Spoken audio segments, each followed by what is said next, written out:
Kita beralih ke berita lainnya pemirsa, warga Bukit Tinggi, Sumatera Barat ini dihebohkan dengan penemuan mayat bayi yang terpisah menjadi 3 bagian. Mayat bayi berjenis kelamin perempuan ditemukan di Ngarai Sianok kemarin. Warga menemukan pertama kali bagian kaki yang digigit oleh hewan. Polisi yang datang ke TKP menemukan kembali potongan kepala dan tangan kiri. Polisi masih menyelidiki penyebab jasad terpotong menjadi 3 bagian karena di lokasi banyak terdapat hewan liar.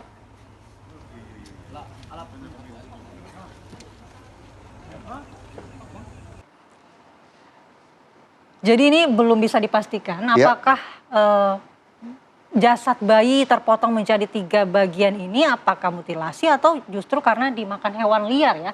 Kita akan bergabung dengan Kasat Reskrim, PLT Kasat Reskrim Polres Bukit Tinggi, Kompol Anidar. Selamat pagi, Bu Kasat. Selamat pagi Bu Kasat. Anidar SH gitu. Baik, Bu Kasat, kita ingin tahu apakah saat ini kepolisian sudah mengetahui penyebab jasad bayi ini terpotong menjadi 3 bagian? Sesuai dengan hasil lidik kita yang kemarin, jadi mayat itu sudah terbagi 3. Yang ditemukan dari bawah pusat ke kaki, terus dari kepala sampai tangan sebelah kanan. Yang badan sama sebelah kiri belum kita temukan lagi. Baik. Lalu apakah dari hasil penyelidikan kepolisian sudah ada menemukan tanda-tanda apakah jasad ini akibat dimakan oleh hewan atau ada indikasi mutilasi? Sampai saat sekarang belum ada kita temukan hasil pemeriksaan terhadap pelaku juga tidak mengakui dia bahwa anak tersebut dimutilasi. Jadi rencana kita hari Senin kita mau otopsi jenazah bayi.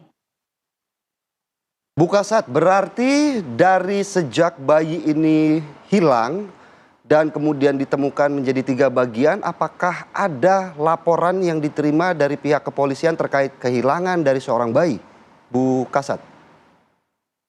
Oh tidak, jadi begini, karena yang pelaku ini hamil dengan pacarnya. Jadi hari Kamis perutnya terasa sakit jam 3 pagi, dia pergi ke toilet. Setelah itu lahirlah anak ini, masuk kepalanya ke lubang toilet, karena anak ini menangis, takut ketahuan sama keluarganya, jadi disiram terus pakai air, makanya tidak bergerak lagi bayi tersebut.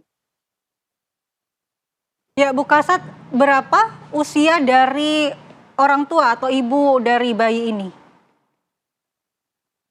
21 tahun.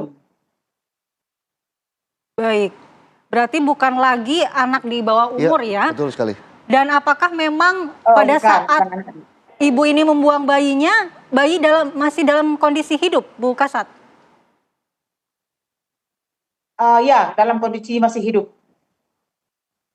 Baik Bu Kasat, dari hasil penyelidikan pihak kepolisian sendiri, bagaimana kemudian keterangan dari kedua orang tua pelaku ini Bu sejauh ini? Kenapa mereka juga tidak kemudian melaporkan kepada pihak kepolisian terkait bayi ini sehingga akhirnya justru ditemukan dalam kondisi tewas, Bu Kasat?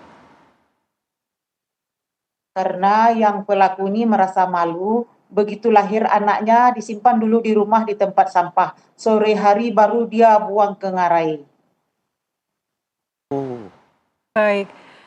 Jadi mungkin untuk karena nggak ada laporan kehilangan, nggak semuanya, cuman masalah pelaku ini ikut juga dia mencari waktu bayi ini ditemukan.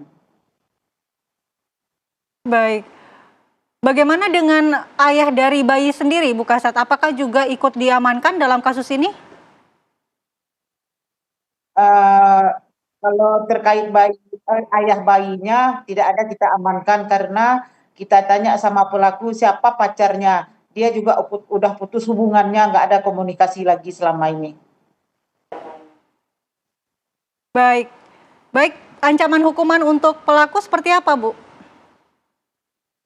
Ancaman hukuman untuk pelaku 15 tahun. Baik, terima kasih Kasat Reskrim Polres Bukit Tinggi, Kompol Anidar atas waktunya di Apa Kabar Indonesia Pagi dan selamat bertugas kembali. Terima kasih Bu Anidar.